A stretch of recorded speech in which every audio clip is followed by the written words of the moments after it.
నమస్కారం, మీరు చూస్తున్నారు HN9 Narsapuram MPDO Venkataramanarao missing mystery విషాదాంతమైంది. ఏలూరు కాలువలో ఆయన మృతదేహం లభ్యమైంది.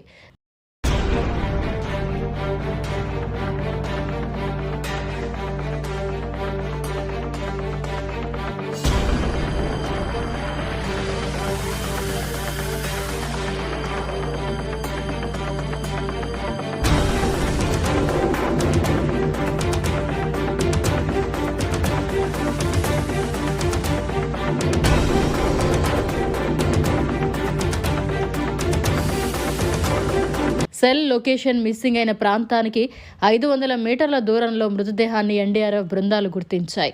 పశ్చిమ గోదావరి జిల్లా నర్సాపురం ఎంపీడీఓగా పనిచేస్తున్న మండవ వెంకటరమణారావు విజయవాడ సమీపంలోని కానూరు మహాదేవపురం కాలనీలో నివాసం ఉంటున్నాడు.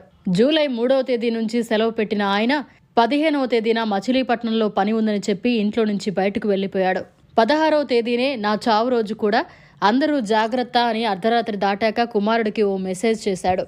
ఉప ముఖ్యమంత్రి పవన్ కళ్యాణ్ కు రాసిన సూసైడ్ నోట్ ను కూడా తన సెల్ ఫోన్ నుంచి ఫ్యామిలీ మెంబర్స్ కు పంపించారు. అందులో వైసీపీ ప్రభుత్వ మాజీ చీఫ్ విప్ ప్రసాద్ రాజుపై తీవ్ర ఆరోపణలు చేశారు. నర్సాపురంలో ఫెర్రీ లీజ్ కు సంబంధించి ప్రసాద్ రాజు అండదండలతో కాంట్రాక్టర్ రెడ్డెప్ప దవేజీ చేస్తున్న బెదిరింపులు తాళలేకపోతున్నారని, తనకు న్యాయం చేయాలని అందులో పేర్కొన్నారు.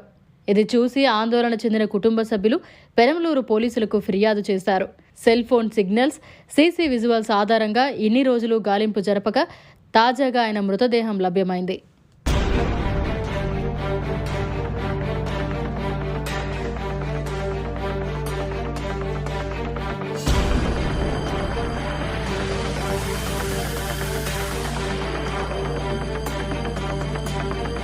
మరిన్ని అప్డేట్స్ కోసం మన HN9 టీవీ ఛానల్ని సబ్స్క్రైబ్ చేసుకోండి.